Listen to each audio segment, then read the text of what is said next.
തമിഴ്നാട് മുൻ മുഖ്യമന്ത്രി ഒ പനീർസെൽവം ഇന്ന് DMK-യിൽ ചേർന്നേക്കും. ചെന്നൈയിലെ DMK ആസ്ഥാനത്തെത്തി അംഗത്വം സ്വീകരിക്കും. നിയമസഭാ തെരഞ്ഞെടുപ്പിൽ ഒരു സീറ്റ് OPS-ന് നൽകാൻ ധാരണയായെന്നാണ് സൂചന. മനേഷ് മൂർത്തി ചേരുന്നുണ്ട് ചെന്നൈയിൽ നിന്ന് വിവരങ്ങളുമായി. മനേഷ്, 3 തവണ മുഖ്യമന്ത്രിയായ ആളാണ്. ഒരു സീറ്റിലേക്ക് പാർട്ടി ഒതുങ്ങുകയാണ്. അപ്പോഴും സ്റ്റാലിനും DMK-യും കരുത്തു കൂട്ടുകയാണ്, കൂടുതൽ കക്ഷികളെ ഒപ്പം ചേർത്ത്. ഗൂഗിൾ ഇതൊരു കക്ഷി ഒപ്പം ചേർന്നു എന്ന് നമുക്ക് പറയാൻ കഴിയില്ല. കാരണം ഒ പനീർസെൽവത്തിനെ സംബന്ധിച്ചിപ്പോൾ ഒരു പാർട്ടി, അദ്ദേഹത്തിന്റെ പാർട്ടി എന്ന് പറയാനില്ല. അത് അണ്ണാ ഡി എം കെ തിരിച്ചു കൊണ്ടുവരാൻ വേണ്ടി ഉണ്ടാക്കിയ ഒരു ഫോറം, അതിൽ കുറച്ച് ആളുകളുണ്ട്. അവർ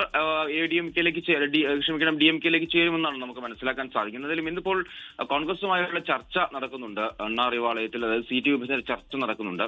അതിനിടയിൽ OPS കൂടി എത്തും എന്നുള്ളതാണ് മനസ്സിലാക്കാൻ സാധിക്കുന്നത്. ഇന്നലെ രാത്രി ഏറെ വൈകിയാണ് ഈ ഒരു വിവരം പുറത്തു വരികയും ചെയ്യുന്നത്. നേരത്തെ തന്നെ മുഖ്യമന്ത്രി MK സ്റ്റാലിനെ കാണുകയും കഴിഞ്ഞ സഭ അവസാനിക്കുന്ന സമയത്ത് DMK-യുടെ പറഞ്ഞ പനീർസെൽവത്തിന്റെ സപ്പോർട്ടറായിട്ടുള്ള MLA അയ്യപ്പൻ കൃത്യമായി തന്നെ DMK സർക്കാരിനെ പുകഴ്ത്തി സംസാരിക്കുന്നതിന് പിന്നാലെയാണ് മുഖ്യമന്ത്രിയെ കാണുന്ന ഒരു നിലയുണ്ടായത് പനീർസെൽവം. എന്തായാലും DMK-യിലേക്ക് എത്തുന്നു എന്നുള്ളൊരു സൂചനകൾ നേരത്തെ തന്നെ ഉണ്ടായിരുന്നു. എന്തായാലും ഇന്നിപ്പോൾ അത് ഒരു കൃത്യമായ അർത്ഥത്തിൽ തന്നെ DMK പാർട്ടിയിലേക്ക് ഈ പറഞ്ഞ രീതിയിൽ പനീർസെൽവം എത്തും എന്നുള്ളതാണ് മനസ്സിലാക്കുന്നത്. മാത്രമല്ല, തെനിയിൽ നിന്ന് അദ്ദേഹം മത്സരിച്ച് വിജയിക്കുന്ന, കഴിഞ്ഞ 3 തവണയായി മത്സരിച്ച് ജയിക്കുന്ന ഒരു മണ്ഡലമാണ് ബോഡി നയിക്കന്നൂർ എന്ന് പറയുന്നത്.